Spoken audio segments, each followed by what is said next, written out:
এটা আমাদের 87তম পুজো।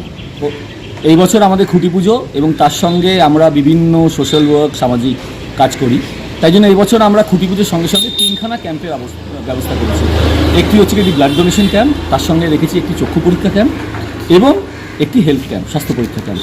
তো এখানে প্রায় 100খানেক হেলথের লোকজন আছে যাদের বিভিন্ন রকমের হেলথের চেক আপ করানো হয়েছে, পরীক্ষা করানো হয়েছে, ইসিজি বিভিন্ন জিনিস করানো হয়েছে। চক্ষু পরীক্ষাতেও প্রায় 90-এর উপরে লোকজন, তাদেরকে আমরা বিভিন্ন রকমের ওষুধ দিয়েছি, চশমা দিয়েছি এবং কিছু আমাদের প্ল্যান আছে যে ক্যাটারাক্ট অপারেশন করানোর। এখনও সেটা কিছু আমরা এখনও ফাইনালাইজ করিনি, তো নাম ঠিকানা নেওয়া হয়েছে, হয়তো তাদেরকে ক্যাটারাক্টের যদি আমরা ব্যবস্থা করতে পারি বেশ কিছু। এবং প্রতিবারের মতো প্রতি বছরের মতো আমাদের এবারে ব্লাড ডোনেশন ক্যাম্প হয়েছে একখানা। তো এই বিভিন্ন এই সামাজিক কাজকর্ম আমরা করি এবং খুঁটি পুজোটা একটা আমাদের জন্য একটা খুবই ইম্পর্টেন্ট দিন এবং সেই জন্য এই পার্টিকুলার দিনটাতে আমরা এই ধরনের ব্লাড ক্যাম্প, হেলথ ক্যাম্প এবং চক্ষু পরীক্ষা করার ব্যবস্থা করেছি। কোন ব্লাড ব্যাংকের তত্ত্বাবধান হয়েছে? এটা লাইফ কেয়ারের থ্রু দিয়ে হয়েছে। আর স্বাস্থ্য শিবির এবং চক্ষু পরীক্ষা কোন ব্লাড ব্যাংকের হয়েছে? আই ক্যাম্পটা এবং স্বাস্থ্য শিবির যেটা হয়েছে সেটা ইন্ডিভিজুয়াল অর্গানাইজেশন না, ইন্ডিভিজুয়াল গ্রুপ অফ ডক্টরস আছে, তাদের থ্রু দিয়ে করা হয়েছে। এবং চক্ষু পরীক্ষাটা ডক্টর সুমিত চৌধুরী, যিনি অনেক জায়গায় দিশার অ্যাসোসিয়েটেড ডক্টর এবং আমাদের বিবিআই ফাউন্ডেশনের ডক্টর, হিজ আই সার্জন, ওনার শিশুমঙ্গলের সঙ্গে অ্যাসোসিয়েটেড, উনি এই ক্যাম্পটাকে আমাদের মোটামুটি ব্যবস্থাপনা বলতে পারেন এবং ওনার যারা ছাত্রছাত্রী আছে তাদেরকে নিয়ে এই ক্যাম্পটা করা হয়েছে চক্ষু পরীক্ষা। আমাদের এখানকার আমাদের যে কাউন্সিলর, আমাদের এখানকার শ্রী আমিরুদ্দিন ববি, আমাদের এমএলএ বিধায়ক শ্রী স্বর্ণকমল সাহা, তাছাড়া এবারে আমরা 3জন ফুটবলারকে ডেকেছিলাম, শ্রী ভাস্কর গাঙ্গুলি, শ্রী মিহির বোস এবং শ্রী কম্পন দত্ত এবং ত্রিদীপ তালুকদার। এবং ভাবনা বলতে গেলে এই বছর আমরা একটা পার্টিকুলার লোকশিল্প নিয়ে ওটাকে একটা মডার্ন আর্ট ফর্মে আমরা কাজ করব এবং সেটা নিয়ে এক্ষুনি আপনাদের বলছি না, তার কারণ হচ্ছে গিয়ে যে এই লোকশিল্পটাকে আমরা তুলে ধরবো। রাজস্থান না, এটা একটা অন্যরকম লোকশিল্প যেটা খুবই রেয়ার। এর আগে বোধহয় কলকাতায় এরকম ধরনের লোকশিল্প নিয়ে কাজ হয়নি, সেইটাকে আমরা একটা মডার্ন আর্টে ফেলে তুলে ধরবো। আমরা সবসময় যেটা বলবো যে দেখুন, এই পুজোটা কিন্তু একসময় খুব ছোটো ছিল, সেখান থেকে আজকে এই জায়গায় আমরা নিয়ে এসেছি এবং আমরা চাই মানুষের ইনভলভমেন্ট। সত্যি কথা বলতে গেলে যে বিভিন্ন সামাজিক কাজকর্ম আমরা করছি এবং এই যে পুজোটাকে একটা জায়গায় নিয়ে এসেছি, তার দুটো কারণ। একটা হচ্ছে কি মানুষের ইনভলভমেন্ট। মধ্য কলকাতা না, দুর্গা পুজোতে আমি বলবো একটু পিছনে ডাক সাইডে চলে যায়। তার কারণ হচ্ছে গিয়ে দুর্গা পুজো মানেই হচ্ছে উত্তর কলকাতা এবং দক্ষিণ কলকাতা।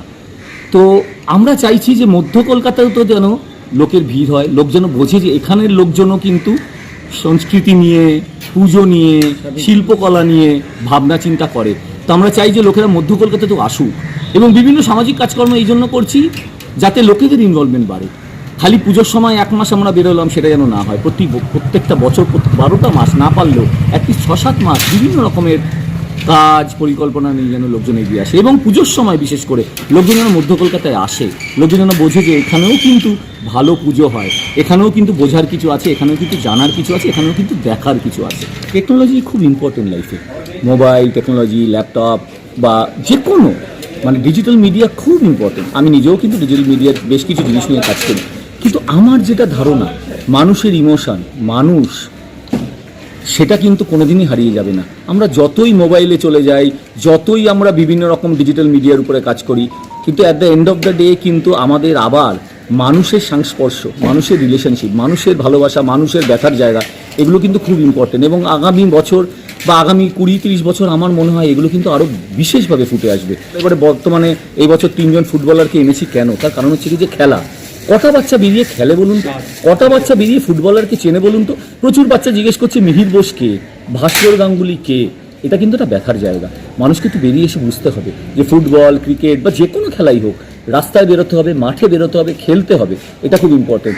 মোবাইল, ইন্টারনেটের একটা জায়গা আছে, কিন্তু সেটা খুব লিমিটেড স্পেস, তার বাইরেও কিন্তু। বা আজকে পুজোয়, আজকে আমি পুজো দেখছি ইন্টারনেটে, সেটা আমরা চাই না। আমরা চাই যে মানুষ বেরিয়ে আসুক, রাস্তায় বেরিয়ে আসুক, মণ্ডপে আসুক, ভিড় ঠেলে পুজো দেখুক। সেটাই আমাদের লোকেদের কাছে বার্তা, যে বেরিয়ে আসুন, পুজো দেখুন, খেলুন মাঠে এসে।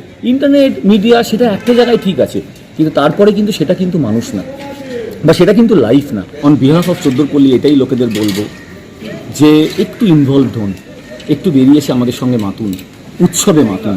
বাড়িতে বসে থেকে মোবাইলে, ল্যাপটপে বসে পুজো দেখবেন না, বাড়িতে বসে থেকে মোবাইলের থ্রু দিয়ে বাবা মার সাথে কথা বলবেন না। একটু উৎসবে মাতুন, মানুষের সঙ্গে মিশুন এবং মানুষের সঙ্গে সামনাসামনি কথা বলুন। দরকার বলে বাবাকে গিয়ে জড়িয়ে ধরুন।